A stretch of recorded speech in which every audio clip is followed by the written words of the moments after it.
2021 সালে JSC, JDC এবং পঞ্চম শ্রেণী পরীক্ষা হবে কি হবে না এই বিষয়টা নিয়ে আমাদের মাননীয় শিক্ষামন্ত্রী একটু আগে সাংবাদিকদের সাথে ব্রিফিং করেন এবং সেই ব্রিফিংয়ে যা যা বললেন সেই বিষয়গুলো নিয়ে আমাদের আজকের এই ভিডিওটা। So dear honourable viewers and subscriber, আসসালামু আলাইকুম ওয়া রাহমাতুল্লাহি ওয়া বারাকাতুহু। Welcome to our Teleworld YouTube channel. বিস্তারিত বিষয় যাওয়ার আগে আপনাদেরকে রিকোয়েস্ট করব আমাদের এই চ্যানেলটা সাবস্ক্রাইব করে এবং আমাদের আজকের এই ভিডিওটাতে লাইক, শেয়ার, কমেন্ট দিয়ে সবাইকে দেখার জন্য সুযোগ করে দেন।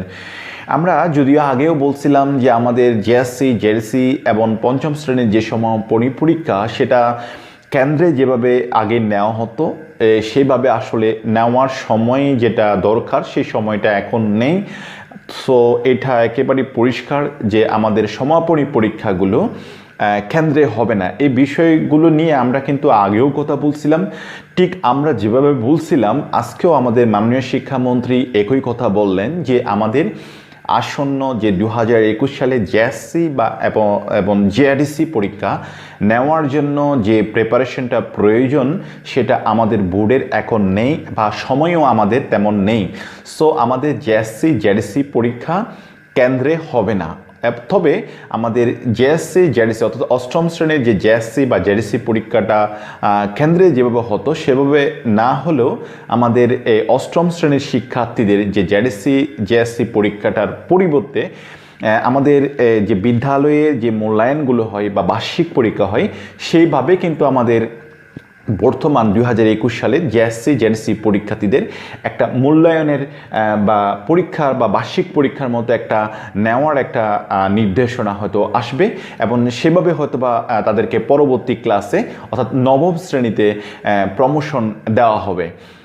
তবে পঞ্চম শ্রেণীর যে সমাপনী পরীক্ষা সেই বিষয়টা নিয়ে কিন্তু দুরকমের কথা। আমাদের প্রাথমিক গণশিক্ষা মন্ত্রণালয় থেকে কোনো পরিষ্কার করে বলা হয়নি যে পঞ্চম শ্রেণীর সমাপনী পরীক্ষা বাতিল করা হবে বা এটা একটু করে শোনা যাচ্ছে হয়তো সীমিত আকারে পরীক্ষাটা নেবে। তবে আমাদের আজকের শিক্ষামন্ত্রীর যে বক্তব্য সেই বক্তব্য দেখে আমরা এটাই বলতে পারতেছি বা আমাদের এটাই মনে হচ্ছে যে আসলে পঞ্চম শ্রেণীর সমাপনী পরীক্ষা হয়তো বা কেন্দ্রের মধ্যে যেভাবে নেয় সেভাবে হয়তো নেওয়া হবে না। তবে এটা হতে পারে যে আমাদের পঞ্চম শ্রেণীর সকল শিক্ষার্থীদের নিজ নিজ প্রতিষ্ঠানে একটা বার্ষিক পরীক্ষার মতো নিয়ে মূল্যায়ন করে ষষ্ঠ শ্রেণীতে প্রমোশন দেওয়ার একটা হয়তোবা ব্যবস্থা করার জন্য একটা নির্দেশনা আসবে। তবে এটা ঠিক যে আমাদের আজকে শিক্ষামন্ত্রীর যে বক্তব্য সেই বক্তব্য থেকে আমরা এটাই ধরে নিতে পারি যে আমাদের পঞ্চম শ্রেণীর সমাপনী পরীক্ষাও কেন্দ্রে হবে না।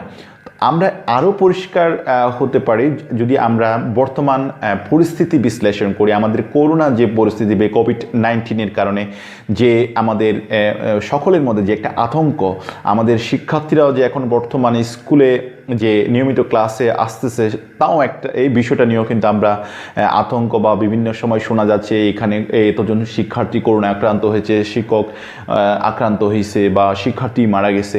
এই আতঙ্কগুলো যদি আমরা বিশ্লেষণ করি তাহলে কেন্দ্রের মধ্যে পঞ্চম শ্রেণীর পরীক্ষা বা এই সমাপনী পরীক্ষাটা আয়োজন করা হবে এটা আসলেই কখনো কল্পনা করা আমাদের পক্ষে সম্ভব না।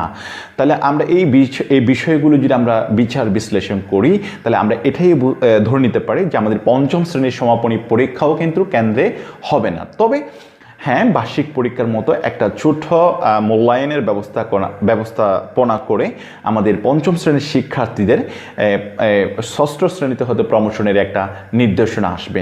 আর আমাদের এই যে কথাগুলো বললাম এই কথাগুলো যদি আপনাদের কোনো সন্দেহ থাকে আমাদের এডুকেশনাল যে পেজ সেই এডুকেশনাল পেজে কিন্তু আমাদের আজকের শিক্ষামন্ত্রীর যে বক্তব্য সেই বক্তব্যটা আমরা সম্পূর্ণ আপলোড করছি, আপনারা সেখান থেকেও দেখে নিতে পারেন। So dear honourable viewers and subscriber, আমাদের এই চ্যানেলটা সাবস্ক্রাইব করবেন এবং আমাদের আজকের এই ভিডিওটাতে লাইক, শেয়ার, কমেন্ট দিয়ে সবাইকে দেখার সুযোগ করে দিবেন, আমাদের সাথে থাকবেন।